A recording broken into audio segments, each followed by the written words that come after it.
Padahal tubuh itu tak akan hidup Pak kalau nggak ada ruh. Ya, zahir itu tidak berarti kalau nggak ada batin. Kenapa kita berkutat di zahir tapi kita lalaikan yang di batin? Nah, nggak akan mungkin kita ketahui yang batin tanpa tasawuf. Nah, kalau begitu kira-kira belajar tasawuf itu perlu apa enggak ya?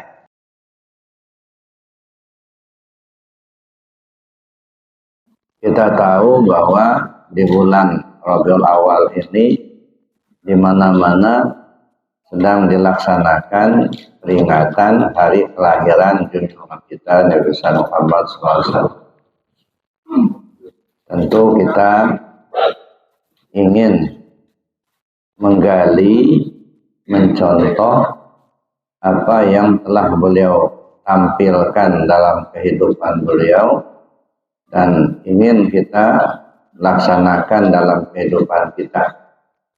Karena sebagaimana ayat Al-Quran yang saya baca di awal tadi, Allah menjelaskan bahwa laqad kana lakum fi Rasulillah uswatun hasanah. Sungguh pada diri Rasul itu menjadi contoh tauladan terbaik untuk kalian. Bagi siapa orang yang ingin kembali kepada Allah dengan selamat. Liman kana yarjullah. Bagi siapa orang yang ingin kembali ke Allah, mengharap ridhonya, ya, mengharap keselamatannya. Itu yang pertama. Yang kedua, ingin selamat di hari akhir. Dan yang ketiga, yang ingin zikir yang banyak. Jadi Rasulullah SAW itu adalah suri tauladan terbaik. Contoh tauladan yang terbaik di muka bumi ini. Untuk kita terapkan dalam kehidupan kita. Sungguh banyak ya yang bisa kita kaji, yang bisa kita contoh dari kepribadian beliau. Tapi rasanya tidak cukup waktu untuk kita bahas secara lengkap pada pagi hari ini. Karena waktu sangat terbatas. Nah, karena itu kita lihat ya apa saja yang perlu kita contoh dari Nabi. Mungkin kita sering ya lantunkan dalam doa. Allahumma rzuqna mutaba'atan nabiyyina Muhammadin sallallahu alaihi wasallam awalan wa akhiran wa zahiran wa batinan wa qawlan wa fi'lan wa ta'atan wa ibadatan wa amalan salihah. Jadi ada 9 poin yang menurut saya ini perlu kita contoh. Ya. Banyak yang lainnya tapi paling tidak 9 poin ini menjadi perhatian khusus ya. Untuk kita contoh. Allah marzuqna, ya Allah berikanlah kepada kami kemampuan mutaba'atan nabiyyina Muhammadin sallallahu alaihi wasallam untuk mengikuti junjungan kami Nabi Muhammad sallallahu alaihi wasallam. Apa yang kita minta untuk kita ikuti? Pertama, awalan. Awal Muhammad. Akhiran, akhir Muhammad. Zahiran, zahir Muhammad. Batinan, batin Muhammad. Nah, 4 ini urusan ke dalam. Ini urusan tasawuf. Urusan hakikat. Awalan, akhiran, zahiran, batinan. Kemudian urusan keluar, kaulan, fi'lan, ta'atan, ibadatan, amalan solehah. Jadi urusan syariat. Jadi yang kita contoh dari Nabi itu bukan hanya lahirnya, Pak, batinnya juga. Ya, zahir dan batin. Nah, kita ini banyak membicarakan tentang zahirnya saja, yang batinnya jarang kita kupas. Padahal ya batinnya itu kita contoh juga. Ya, kenapa? Karena nggak lengkap zahir ini kalau tidak ada batinnya. Nah, zahir kita tubuh, batin kita ruh. Kalau tubuh nggak ada ruh, nggak bisa datang ke al-jihad. Nah, jadi itu contoh dua-duanya.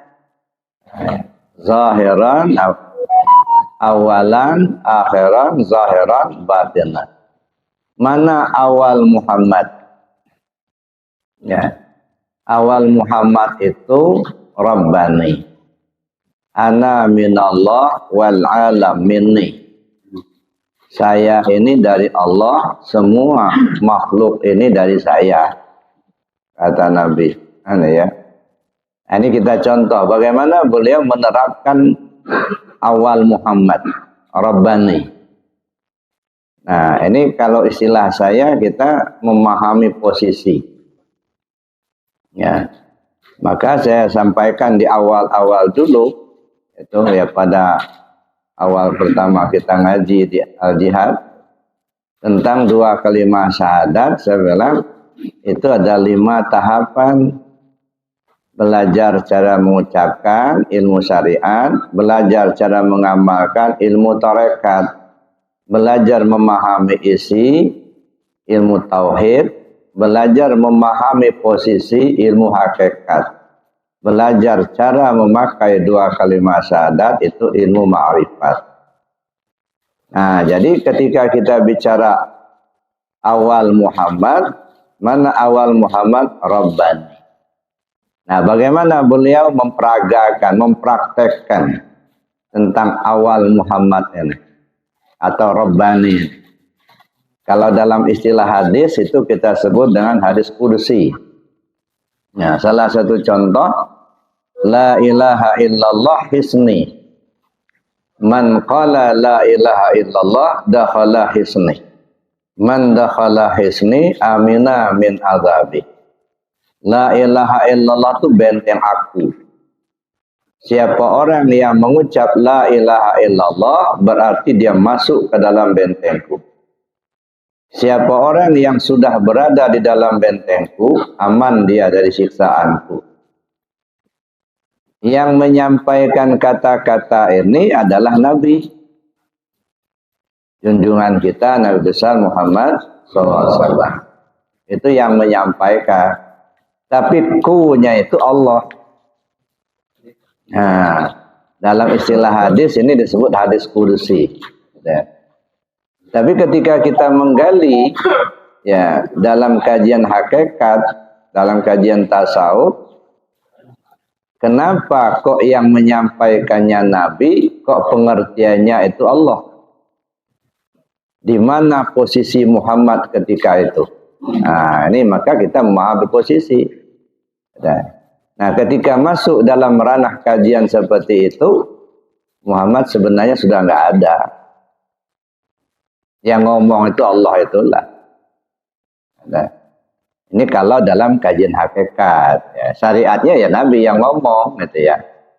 Tetapi pengertiannya Allah, maka kita sebut dengan hadis qudsi, gitu. Nah, tapi kenapa kok bisa begitu, gitu? Nah, bagaimana cara beliau mempraktekkan seperti ini? Ini saya kira perlu contoh itu. Perlu kita contoh. Dan banyak para ulama, aulia Allah mencontohinya. Salah satunya ketika Sultan Aulia menghidupkan orang yang sudah 300 tahun meninggal. Nah, beliau menghidupkan orang yang sudah meninggal 300 tahun yang lalu. Hanya dengan kata-kata, qum biizni. Bangun dengan izinku. Yang ngomong itu Syekh Abdul Qadir. Tapi ku-nya Allah. Karena tidak ada yang menghidupkan orang mati selain Allah. Yuhyi wa yumit. Allah yang menghidupkan, Allah yang mematikan. Kalau Syekh Abdul Qadir nggak bisa menghidupkan orang mati, Pak. Ya. Tapi kenapa ketika beliau ngomong kum biizni kok bisa hidup? Nah, di mana posisi Abdul Qadir ketika itu? Nah, ini yang saya katakan memahami posisi. Ini jarang kita kaji. Ya. Padahal itu dicontohkan Rasul loh. Dipraktekkan Nabi. Nah, kenapa kita tidak gali itu? Gimana cara mempraktekkannya? Yang kita contoh itu ya yang lahirnya saja. Itu yang banyak kita perbincangkan. Yang ke dalam lupa gitu. Padahal tubuh itu tak akan hidup Pak kalau nggak ada ruh. Ya, zahir itu tidak berarti kalau nggak ada batin. Kenapa kita berkutat di zahir tapi kita lalaikan yang di batin? Nah, nggak akan mungkin kita ketahui yang batin tanpa tasawuf. Nah, kalau begitu kira-kira belajar tasawuf itu perlu apa enggak ya? Sangat perlu. Ya. Kalau syariat tidak punya tasawuf sama aja bangkai, Pak. Ya, tubuh tak bernyawa. Ya, zahir yang tidak berhakikat. Maka belajar tasawuf itu mutlak, Pak. Nggak bisa diabaikan. Ya. Jadi harus betul-betul kita contoh. Kalau memang kita akan mencontoh Nabi, contohlah seluruhnya. Paling tidak itu 9 poin tadi. Ada awal Muhammad Rabbani, akhir Muhammad Nurani. Mana Nur Muhammad? Dari mana asal Nur Muhammad?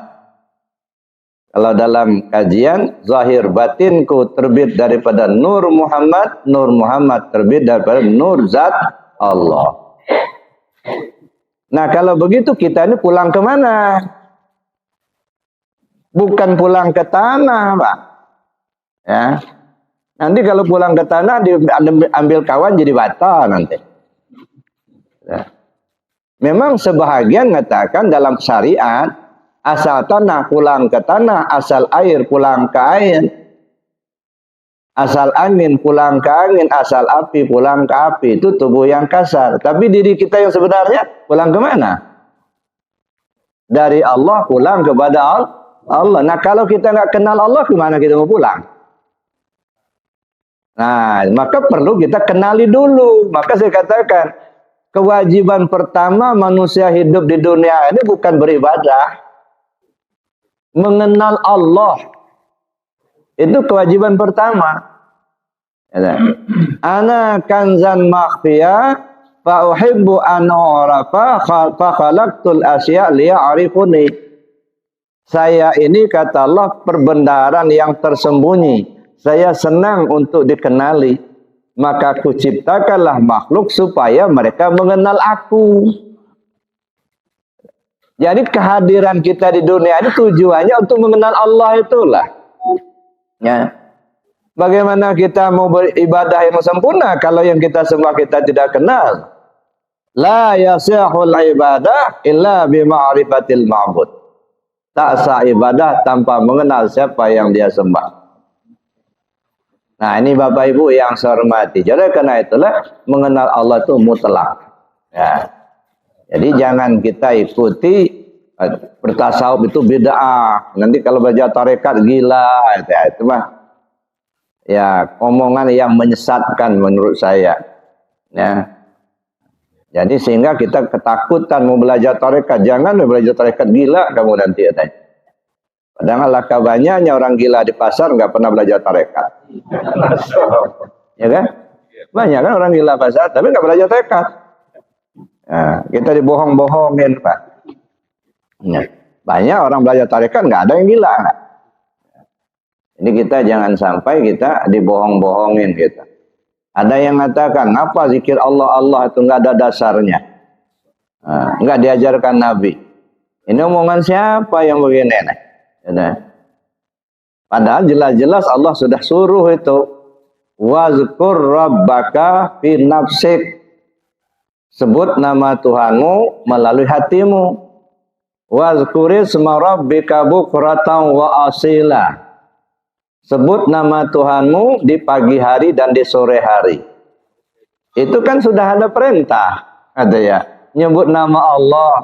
Nah, cuman Ya, di kita ini kadang-kadang nama tersebut tapi tak tahu siapa yang punya nama. Nah, di situ yang harus kita tingkatkan.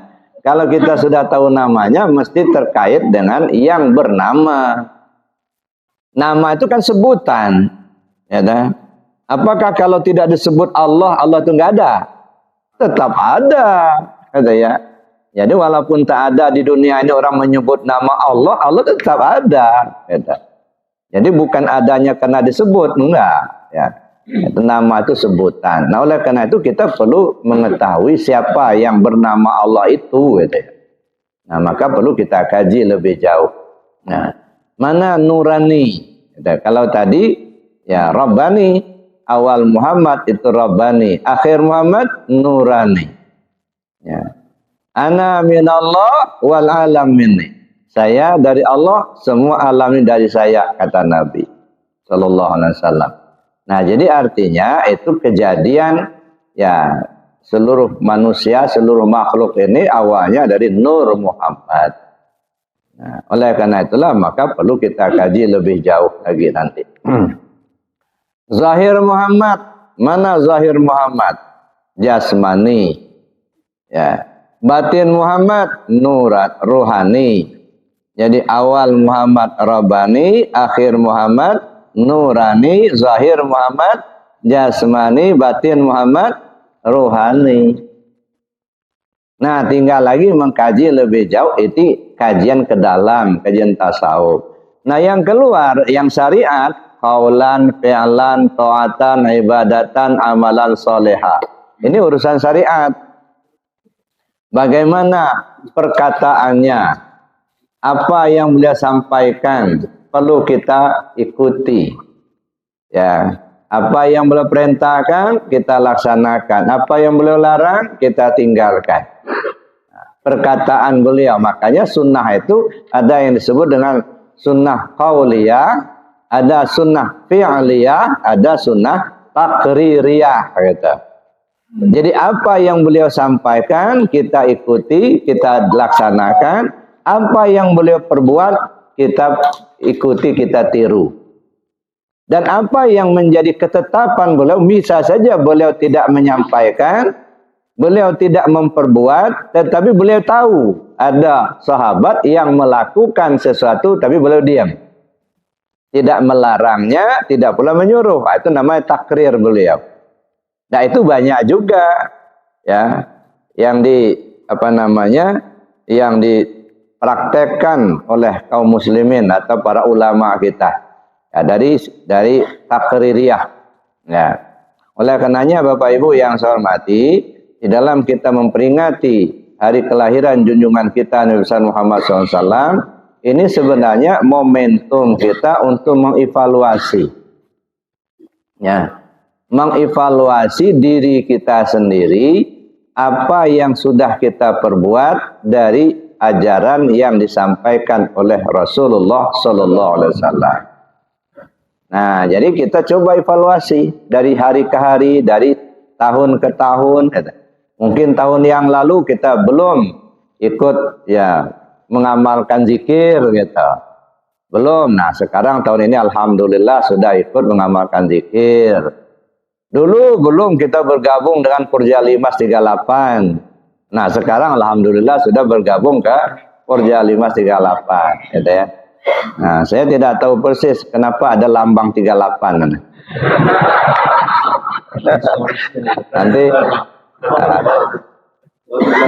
Nanti Pak Ketua mungkin yang menjelaskan. Tapi dugaan saya, 38, tiganya itu Islam, iman, dan ihsan. 8-nya itu Rabbighfirli warhamni wajburni warfa'ni warzuqni wahdini wa'afini wa'afwani. 8. Jadi yang ikut 38 insya Allah selamat masuk surga. Ya gimana enggak, kan Islam dilaksanakan, iman diyakini, ihsan diterapkan. Nah, dalam kehidupan kita minta Rabbighfirli, diampuni segala dosa. Warhamni, dikasih rahmat, duitnya banyak. Yang ada utang kebayar gitu. Warham nih.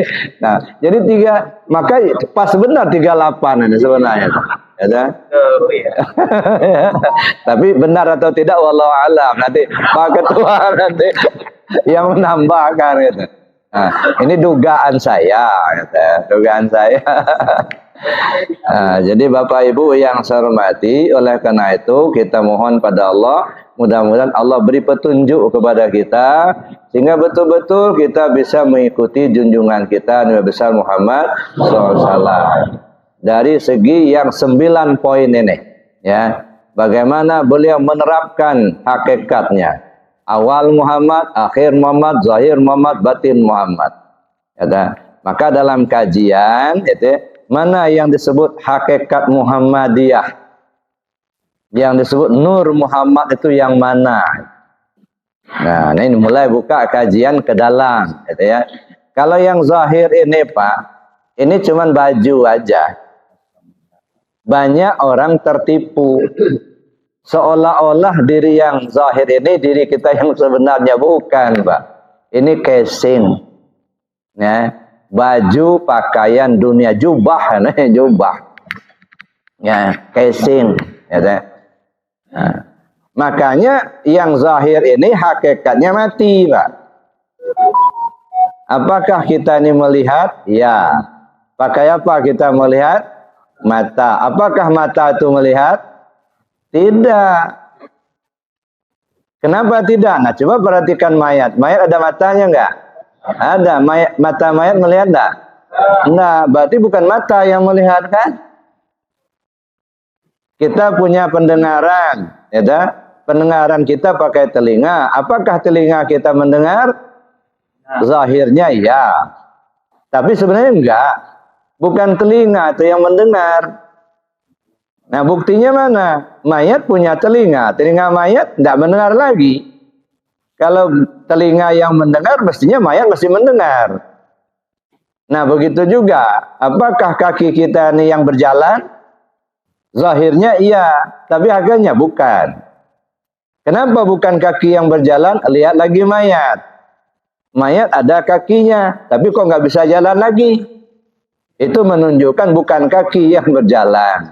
Nah, itu kan. Nah, ini yang ke dalam. Gitu. Jadi yang zahir ini sebenarnya hanya peragaan saja. Ya. Jadi memperaga ini bayangan.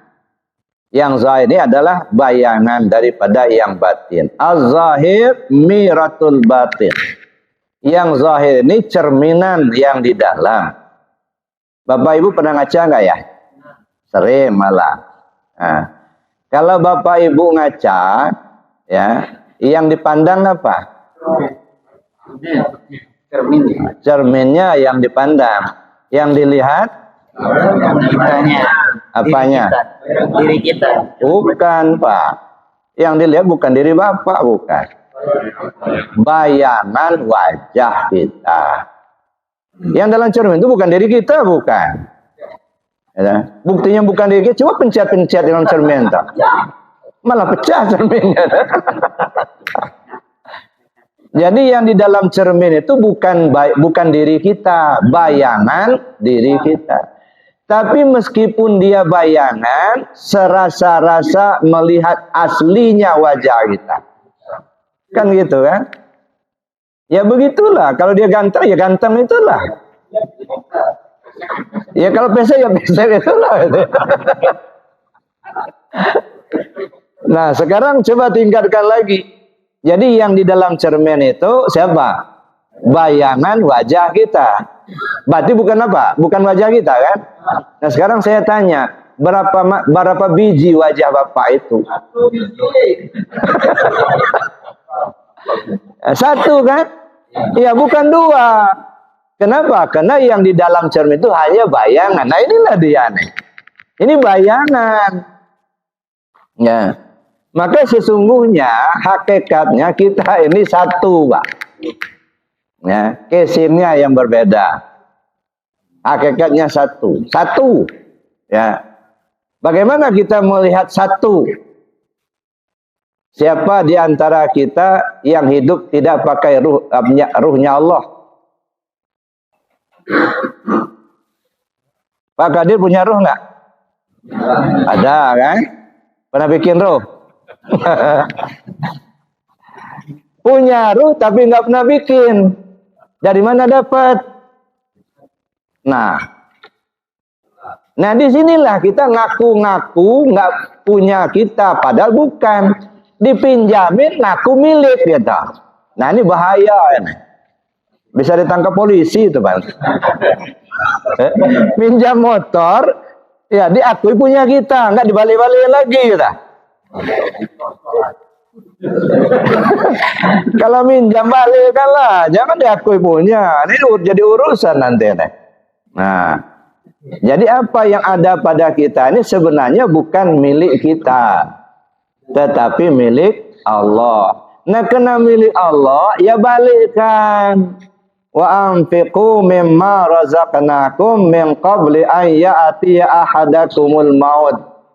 Serahkan apa yang sudah Allah berikan padamu itu sebelum ajalmu tiba. Jadi apa yang sudah dikasih Allah balikkan lagi sebelum ajal tiba. Ini enggak sampai mati enggak dibalikin. Nanti jadi urusan, makanya digebuk-gebuk sama muka nakir itu nanti. Ini kamu dikasih pinjaman kok nggak dibalikin sampai mati, gimana? Nah disinilah pentingnya kita untuk mengembalikan pinjaman Pak. Maka dalam kajian tasawuf itu ada dua hal yang berat Pak. Yang pertama mengembalikan pinjaman dan yang kedua menghilangkan sangkutan. Nah dua ini, ya. Jadi kembalikan pinjaman, nggak bisa sekaligus dikredit lah Pak. Balikkan dulu. Nah, bagaimana cara mengembalikannya? Ini kita perlu kaji dalam ilmu tasawuf. Kita bertanya kepada mereka yang ahlinya. Nah, kalau saya jelaskan pagi ini kayaknya waktu nggak cukup Pak. Oleh karena itu saya cukupkan demikian saja dulu.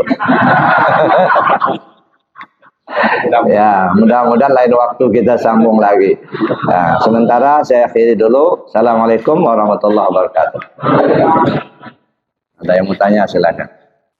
Jadi kalau diazab Pak tetap diazab kalau dia salah Pak. Ya. Jadi kalau Bapak bertanya apakah ada orang yang tahu atau sudah mengucap la ilaha illallah itu masuk surga, insya Allah pasti masuk surga. Ya.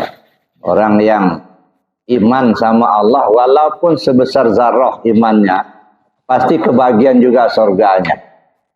Cuman masalahnya berapa lama masuk neraka dulu, nah ini masalah. Ya. Ya, kalau karatnya banyak apa? Nah, itu mau lama ngebakarnya itu.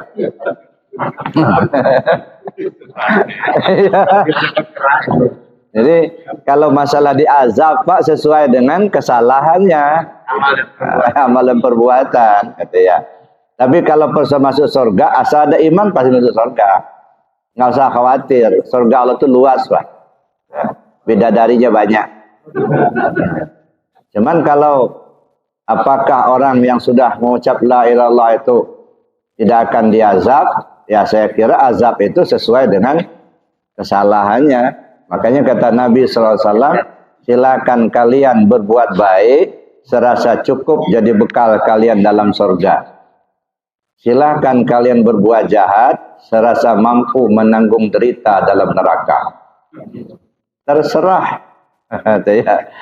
Nah, jadi bagaimana perbuatan? Fama ya'mal misqala dzarratin khairan yarah wa ma ya'mal misqala dzarratin syarran yarah. Jadi kalau masalah disiksa atau tidak disiksa, ya sesuai dengan perbuatan kita. Cuman kalau sudah Allah ampunkan, ya bebas Pak. Nah makanya tadi ketika kita sholat, Rabbighfirli warhamni, ya Allah ampunkan aku, beri rahmatlah aku. Nah kalau sudah diampunkan Allah, ya nggak diazab lagi. Maka masuklah purjalimas Pak. Ya dapat ampunan.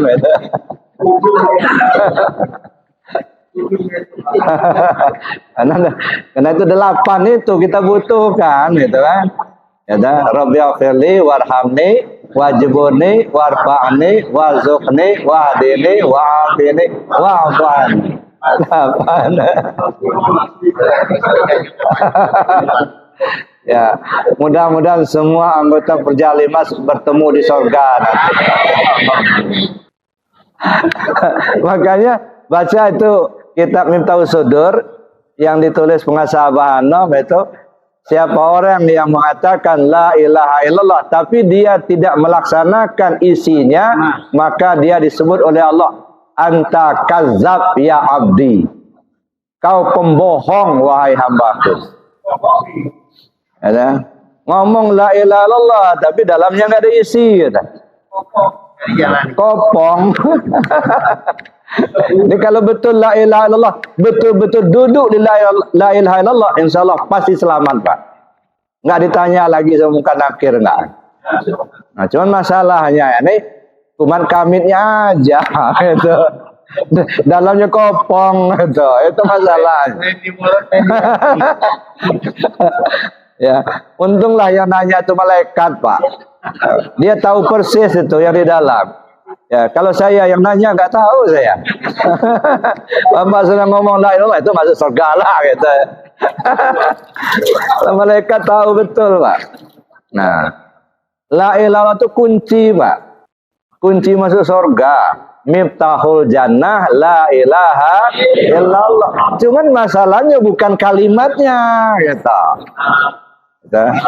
Kalau kalimatnya la ilaha illallah, isinya mana? Nafi dan isbat. La nggak ada. Nah yang nggak ada itu yang mana? Ya, kalau mengucapkan kalimatnya burung beo juga hafal nggak? Nah, tapi yang tahu isi la ilaha illallah itu, walaupun dia tidak mengucapkan, tapi dia duduk di kalimat tauhidnya itu. La ilaha illallah, tak ada Tuhan selain Allah. Yang disebut Tuhan punya sifat 7. Qadrat, iradat, ilmu, hayat, sama, basar, kalam. Kalau dikatakan la ilaha illallah artinya apa? La qadirun, la muridun, la alimun, la hayyun, la sami'un, la basirun, la mutakalimun illallah. Berarti Bapak nggak ngedengar lagi, nggak? Yang dengar itu Allah itulah. Bapak itu sudah nggak melihat lagi, nggak? Yang lihat itu Allah itulah. Gitu ya. Nah kalau betul duduk di situ, insya Allah berteman sama muka nakir, Pak. Nggak ditanya lagi, nggak? Nah. Maka tinggal lagi kita duduk di mana? Duduk di zat apa duduk di sifat? Nah, ini kaji tasawufnya itu. Ya, kalau duduk di sifat, ya mungkar nakir itu makhluk Allah juga, hamba Allah. Kita hamba Allah juga. Hamba sama hamba saling tanya. Kalau salah digebuk, Pak. Nah, ini masalahnya. Ya, itu kalau duduk di sifat, gitu ya. Nah, kalau duduk di zat gimana? Ini duduk di zat. Bapak sudah nggak ada, yang ada Allah. Kalau mungkin kita tanya, ma rabbuka, siapa Tuhanmu? Kalau zat yang menjawab, Allah yang menjawab, aku Tuhanmu katanya. Nggak berani lagi muka nakir. Kir, bos kita katanya. Nah, itu kalau misal duduk betul-betul duduk di tauhid itu tadi, Pak. Pasti nggak ditanya lagi. Cuma masalahnya kita ini kan cuma ngomong aja. Ya, kalimatnya aja yang hafal tapi dalamnya nggak berisi gitu. Nah, ini masalahnya itu. Ya, mudah-mudahan kita diberi petunjuk oleh Allah Subhanahu wa taala. Amin.